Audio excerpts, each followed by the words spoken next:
ಎಲ್ಲರಿಗೂ ನಮಸ್ಕಾರ. ಸುಮಾರು 2 ತಿಂಗಳಿಂದ ನಮ್ಮ ಸಂಘಟನೆಯ ಎಲ್ಲ ಕಾರ್ಯಕಲಾಪಗಳು ಸ್ವಲ್ಪ ಸ್ಥಗಿತ ಆಗಿತ್ತು. ಕಾರಣ ಏನು ಅಂತಂದರೆ, ನಮ್ಮ ಅಧ್ಯಕ್ಷರು ಹಾಗೂ ಇಬ್ಬರಿಗೂ ಕೂಡ ನನಗೆ ಟೈಫಾಯ್ಡ್ ಜ್ವರ ಬಂದಿರೋದ್ರಿಂದ ನಾನು ಸ್ವಲ್ಪ ಆಚೆ ಓಡಾಡೋಕ್ಕಾಗಲಿಲ್ಲ. ನಮ್ಮ ಅಧ್ಯಕ್ಷರಿಗೂ ಸ್ವಲ್ಪ ಅನಾರೋಗ್ಯ ಆಗಿತ್ತು. ಆದ್ದರಿಂದ ನಮ್ಮ ಕರ್ನಾಟಕ ರಕ್ಷಣಾ ವೇದಿಕೆ ಎಲ್ಲ ಕಾರ್ಯಕಲಾಪಗಳನ್ನು ಸ್ಥಗಿತ ಮಾಡಿದ್ವಿ. ಆತ್ಮೀಯರೇ, ಈಗ ಇಲ್ಲಿ ನಾವು ಏನಕ್ಕೆ ನಾವು ಸೇರಿದ್ದೀವಿ ಅಂತಂದರೆ,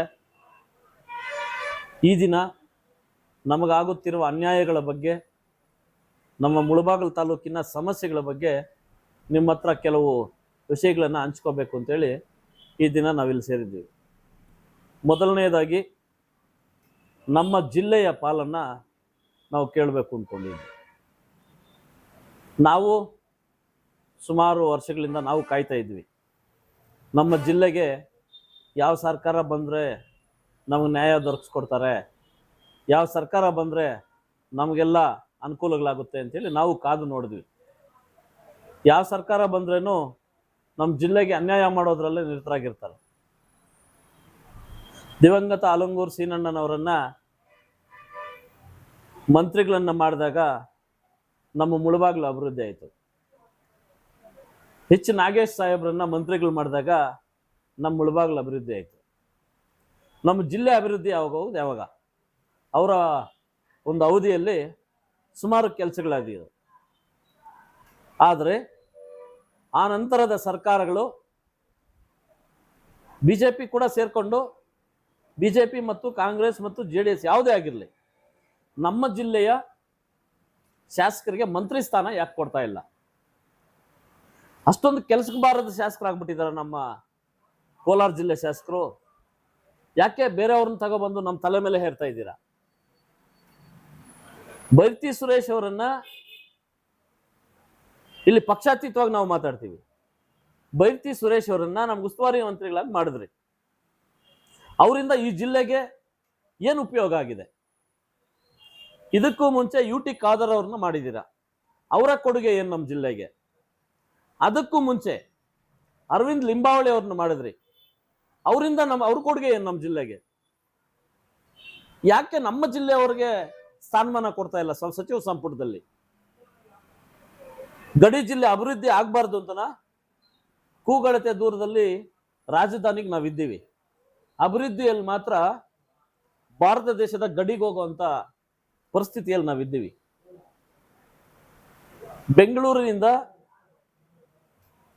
ಬೆಂಗಳೂರಿನ ಆಡಳಿತ ಮಾಡುವಂತ ಸರ್ಕಾರಗಳು, ಯಾವುದೇ ಸರ್ಕಾರ ಆಗಲಿ, ಯಾವುದೇ ಪಕ್ಷ ಆಗಲಿ, ಅವರ ರಾಜಕೀಯವನ್ನ ಪ್ರಾರಂಭ ಮಾಡಬೇಕು ಅಂತಂದ್ರೆ ಮುಳಬಾಗಿಲಿಗೆ ಬರ್ತಾರೆ.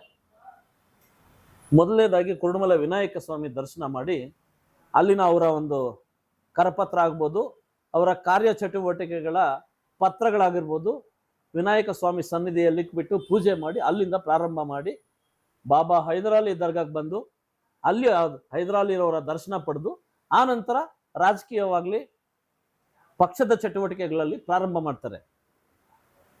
ಅಲ್ಲಿ ಮುಚ್ಚಿದಂತ ಕಣ್ಣು ಆಮೇಲೆ ತೆರೆಯೋದೇ ಇಲ್ವಾ ನಮ್ಮ ಕೋಲಾರ ಜಿಲ್ಲೆ ಮೇಲೆ? ಸ್ವಾಮಿ, ನಮ್ಮ ಕೋಲಾರ ಜಿಲ್ಲೆ ಸ್ವಲ್ಪ ಸುಮಾರು ನೀವೆಲ್ಲ ನೋಡ್ತಾ ಇರ್ತೀರಿ, ಇಡೀ ರಾಜ್ಯದ ರಾಜಕಾರಣವನ್ನ ಬದಲಾವಣೆ ಮಾಡುವಂತ ತಾಕತ್ತಿರೋ ಜಿಲ್ಲೆ ನಮ್ದು. ಹಾಗಾಗಿ ಮಾನ್ಯ DK ಶಿವಕುಮಾರ್ ಸಾಹೇಬರಲ್ಲಿ ನಾವು ಮನವಿ ಮಾಡ್ಕೊಂತೀವಿ, ನಮ್ಮ ಜಿಲ್ಲೆಯವರಿಗೆ ಒಂದು ಸಚಿವ ಸ್ಥಾನ ಕೊಡಿ, ನಮ್ಮ ಜಿಲ್ಲೆಯವ್ರನ್ನೇ ನಮಗೆ ಉಸ್ತುವಾರಿ ಮಂತ್ರಿಗಳನ್ನ ಕೊಡಿ. ಇಲ್ಲಿ ಪಕ್ಷಗಳು ಅನೇಕ ಇರಬಹುದು, ಬೇರೆ ಬೇರೆ ಪಕ್ಷಗಳಿರಬಹುದು, ಆದರೆ JDS, ಕಾಂಗ್ರೆಸ್ ಮತ್ತು BJPಯ ನಮ್ಮ ಜಿಲ್ಲೆಯ ಶಾಸಕರು ಅಣ್ಣ ತಮ್ಮಂದ್ರಂತೆ ಬದುಕ್ತಾ ಇರ್ತಾರೆ. ಬರುವಂತ ಅನುದಾನವನ್ನ ಸ್ವಲ್ಪ ಹೆಚ್ಚು ಕಮ್ಮಿ ಹಂಚ್ಕೊಂತಾರೆ. ಅದೇ ನಮ್ಮ ಬೇರೆ ಜಿಲ್ಲೆಯ ಬೇರೆ ತಾಲೂಕಿನ ಸಚಿವರು ಬಂದ್ರೆ ಒಂದು ಕಣ್ಣಿಗೆ ಬೆಣ್ಣೆ, ಒಂದು ಕಣ್ಣಿಗೆ ಸುಣ್ಣ ಇಡ್ತಾರೆ. ಹಾಗಾಗಿ ದಯವಿಟ್ಟು ನಮ್ಮನ್ನು ಕೂಡ ಕರ್ನಾಟಕದವರೇ, ಕನ್ನಡಿಗರೇ ಅಂತ ಹೇಳ್ಬಿಟ್ಟು ನೀವು ಗಮನದಲ್ಲಿಟ್ಕೊಂಡು ನಮ್ಮ ಕೋಲಾರ ಜಿಲ್ಲೆ ಶಾಸಕರು ಕೂಡ ಮಂತ್ರಿ ಸ್ಥಾನಗಳನ್ನು ನಿಭಾಯಿಸುವಂಥ ಶಕ್ತಿ ಇದೆ. ಮಾನ್ಯ ಶ್ರೀನಿವಾಸಪುರದ KR ರಮೇಶ್ ಕುಮಾರ್ ಅವ್ರನ್ನ ವಿಧಾನಸಭಾಧ್ಯಕ್ಷರು ಮಾಡಿದ್ದಾಗ, ಮುಳಬಾಗಿಲಿನ ME ವೆಂಕಟಪ್ಪನವ್ರನ್ನ ಸಭಾಧ್ಯಕ್ಷರು ಮಾಡಿದ್ದಾಗ ಯಾವ ರೀತಿ ಅವ್ರು ಕಾರ್ಯನಿರ್ವಹಿಸಿದ್ದಾರೆ ಅಂತೇಳಿ ನಿಮ್ಗೆಲ್ರಿಗೂ ಗೊತ್ತಿರೋಂಥ ವಿಚಾರನೇ. ಇವೆಲ್ಲವನ್ನ ದೃಷ್ಟಿಯಲ್ಲಿಟ್ಕೊಂಡು ಕೋಲಾರ ಜಿಲ್ಲೆಗೆ 2 ಬಾರಿ ಗೆದ್ದಿರುವಂತಹ ಮಾಲೂರಿನ ಶಾಸಕರಿದ್ದಾರೆ, 2 ಬಾರಿ ಗೆದ್ದಿರುವಂತಹ KGF ಶಾಸಕರಿದ್ದಾರೆ, 3 ಬಾರಿ ಗೆದ್ದಿರುವಂತಹ ಬಂಗಾರಪೇಟೆ ಶಾಸಕರಿದ್ದಾರೆ, 2 ಬಾರಿ ಗೆದ್ದಿರುವಂತಹ ಕೋಲಾರ ಶಾಸಕರಿದ್ದಾರೆ. 4 ಜನ ಶಾಸಕರನ್ನ ನಿಮ್ಮ ಪಕ್ಷಕ್ಕೆ ನಮ್ಮ ಜಿಲ್ಲೆಯಿಂದ ಕೊಟ್ಟಿದ್ದಾರೆ. ಇವ್ರು 4ರಲ್ಲಿ ಒಬ್ಬರನ್ನ ಆಯ್ಕೆ ಮಾಡಿಕೊಂಡು ನಮ್ಮ ಜಿಲ್ಲೆಯ ಮಂತ್ರಿಗಳ ಯಾರಿಗಾದ್ರೂ ನೀವು ಯಾರಿಗನ್ನ ಕೊಡಿ, ಒಬ್ಬರನ್ನ ಮಂತ್ರಿ ಮಾಡಿ ಅವ್ರನ್ನೇ ನಮ್ಮ ಜಿಲ್ಲಾ ಉಸ್ತುವಾರಿ ಮಂತ್ರಿಗಳಾಗಿ ನೇಮಕ ಮಾಡಬೇಕು. ಇಲ್ಲದಿದ್ದರೆ ನಿಮ್ಮ ಮಂತ್ರಿ ಮಂಡಲ ವಿಸ್ತರಣೆ ಆಗಿದ ನಮ್ಮ ಜಿಲ್ಲೆಗೆ ಅನ್ಯಾಯವಾಯಿತು ಅಂತ ಹೇಳಿದಾಗ ನಾವೆಲ್ಲ ಪ್ರಗತಿಪರ ಸಂಘಟನೆಗಳು, ಕನ್ನಡ ಪರ ಸಂಘಟನೆಗಳು, ರೈತ ಪರ ಸಂಘಟನೆಗಳು ಎಲ್ಲ ಸೇರಿ ದೊಡ್ಡ ಮಟ್ಟದಲ್ಲಿ ಹೈವೇ ಬಂದ್ ಮಾಡಿ ನಮ್ಮ ನ್ಯಾಯವನ್ನು ನಾವು ಪಡ್ಕೊಳ್ಳೋಕ್ಕೆ ನಾವು ಹೋರಾಟಗಳನ್ನು ರೂಪಿಸಬೇಕಾಗುತ್ತೆ ಅಂತ ಹೇಳ್ತಾ, ಇದನ್ನ ನೀವು ಎಚ್ಚರಿಕೆ ಅಂತಾದರೂ ತಿಳ್ಕೊಬೋದು, ಮನವಿಯನ್ನ ತಿಳ್ಕೊಬೋದು. ನಮ್ಮ ಹಕ್ಕನ್ನು ನಾವು ಕೇಳ್ತಾ ಇದ್ದೀವಿ, ದಯವಿಟ್ಟು ಕೊಡಬೇಕು. ಇಲ್ಲಿ JDS ಕಾಂಗ್ರೆಸ್ BJP ಅನ್ನೋ ಮಾತು ಬರಲ್ಲ. ನಮಗೆ ಯಾವುದೇ ಪಕ್ಷ ಬರಲಿ, ಅಧಿಕಾರಕ್ಕೆ ಬರಲಿ, ನಮ್ಮ ಜಿಲ್ಲೆಯವ್ರನ್ನ ಆಯ್ಕೆ ಮಾಡಬೇಕು ಅನ್ನೋದು, ನಮ್ಮ ಮಂತ್ರಿಗಳನ್ನ ಮಾಡಿ ನಮ್ಮ ಜಿಲ್ಲೆಯವ್ರನ್ನೇ ಉಸ್ತುವಾರಿ ಮಂತ್ರಿಗಳು ಮಾಡಬೇಕು ಅನ್ನೋದು ನಮ್ಮ ಕೂಗು.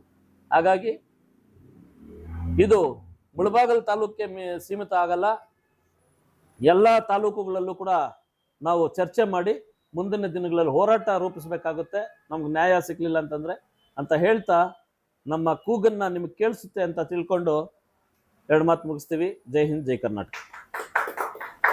ಎಲ್ರಿಗೂ ನಮಸ್ಕಾರ.